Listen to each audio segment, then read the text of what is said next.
Think about your favorite movie series, your favorite TV show, or your favorite game series. Star Wars, Indiana Jones, Jurassic Park, Game of Thrones, Halo, Mass Effect. Alright, and now let's think for a quick sec. How did they end?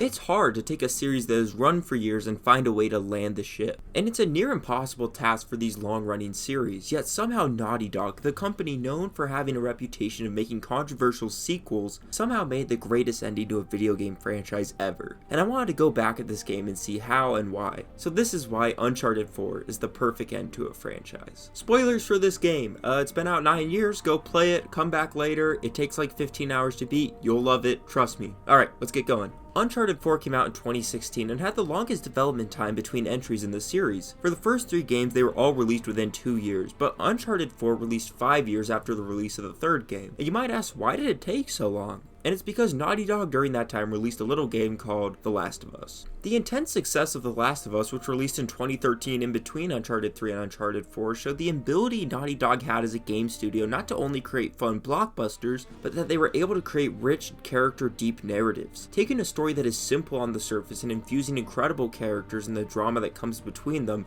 to create a game that sticks with you for years and possibly spin off an HBO show. That shift to focusing on character-driven narrative was the biggest and most important change with Uncharted 4. Coming off of Uncharted 3, Naughty Dog had created a good game, but in an attempt to go bigger than their masterpiece at the time, Uncharted 2, they sacrificed the characters and narrative for ambition and scope. Uncharted 4 makes no such mistakes. It is larger, but Uncharted 4 is more different than most blockbuster stories because it isn't centered fully around the plot, rather it's interested in the characters and it asks a question that adventure blockbusters rarely ask. Why is this character willing to risk their life for a piece of treasure? Uncharted 4 starts off with a bang, with Nate and his brother out at sea getting shot at. It creates an instant intensity that we are used to in the beginning of these games, but then it cuts back to Nathan's current life where we see he's just working a normal job. It instantly starts out by subverting what we expected from an Uncharted game. And Uncharted 4 uses that longing for the past games as one of its biggest strengths. Just like Nathan, we instantly align with him in the early chapters when there is no real Uncharted gameplay outside of flashbacks. We yearn like he does for those old memories and times gone by, but we're stuck with Nathan in a job that bores him. And that synergy between gameplay and story weaves together effortlessly as when his older brother Sam comes back with a chance at one last adventure, as an audience member, we jump at it instantly as well. Through this incredible setup in the early chapters and honestly genius writing, we are put straight into the characters' heads. Nathan's flaws are our greatest flaws. We're willing to sacrifice everything that Nathan has earned in these past 3 games just for a chance to be able to get some gameplay. But you know what?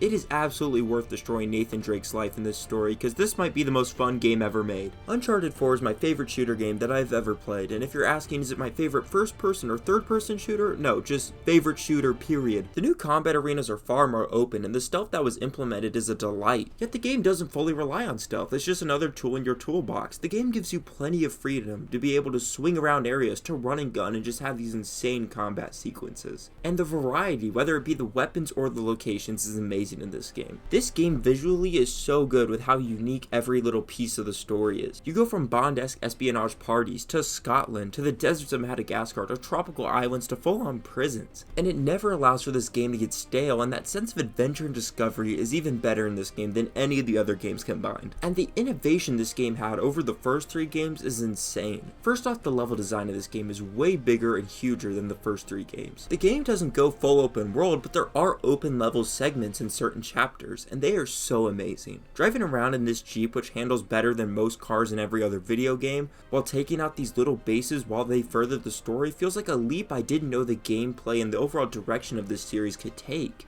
And just when you think this game couldn't get any better, they added a grapple hook. The grapple hook opens up the combat. It also just completely changes the way that platforming works and makes it way better. The platform is centered around this grapple hook now and allows Nate to have these huge moments with these leaps of faith before he grapples onto something, and then we see him hanging there and we just get to see how beautiful this game is. Uncharted 4 is one of the most beautiful games I've ever played, and it came out nearly 10 years ago. The animations, the beauty of the world, the location variety, and the overall direction of the set pieces leads to this being one of the best looking games I've ever played, and it's absolutely breathtaking. And all of that adds towards this game feeling even larger in spectacle, even though it really isn't. Uncharted 4 might be the most grounded game in the series, yet it still feels like the largest. Somehow, without even having Nate fight Yetis, it still manages to create this high level intensity with the stakes at play. When you're playing this game, one of the main thoughts in your mind is, how has Nate not died? And then this scene happens. That treasure is as good as ours.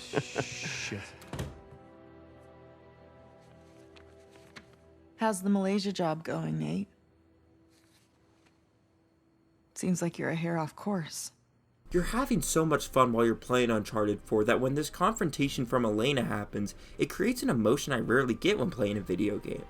Guilt. We've grown to love these characters so much that we don't even think about how we are risking the life of Nate, Sully, Sam, Elena, and everyone else we love for a relatively pointless prize. The narrative of Henry Avery mirrors the journey of Nate as a pirate who got everything that he could have wanted, yet still was going to manage to somehow lose it all. Just like Nate, we see what lies for him if he doesn't give up this thief's journey. The game is called Uncharted 4: A Thief's End for a reason, and that ominous title looms over Nate the entire game. The failed nation of Libertalia is a constant reminder as we walk over the bones of people with the exact same dream that Nate had, that thought just like him that they could somehow maintain this pirate life and still survive. And Nate has to make the hardest choice towards the end of this game, and that is to let this part of him go. And this is why video game stories have one of the most unique and personal connections out of any medium of art. Because as a player, we have to let this incredible series known for its amazing gameplay go as well. Uncharted 4 is a meta-narrative on letting an incredible franchise go, to let these characters finally rest and to give them the happy ending they deserve. Uncharted 4 does one of the hardest things to do in a franchise-based video game ecosystem, and that is to let a franchise end. And they land the ship. I almost cried at the end of this game, and I don't cry, I'm a dinosaur. But I don't think I've ever been happier with a video game ending than when Nate and Elena are there with their daughter as she rummages through their past adventures. It truly is the greatest ending to a video game franchise, and it's one of the sweetest and most adorable endings that I have seen, and it is so satisfying. Because somehow this idiot managed to make it work. And I think the most incredible thing this series did was start off as a clunky Indiana Jones ripoff, and by the end, it ended as one of the greatest video game series of all time. Greatness really does come from small beginnings, and Uncharted 4 is still the best ending to a game series of all time.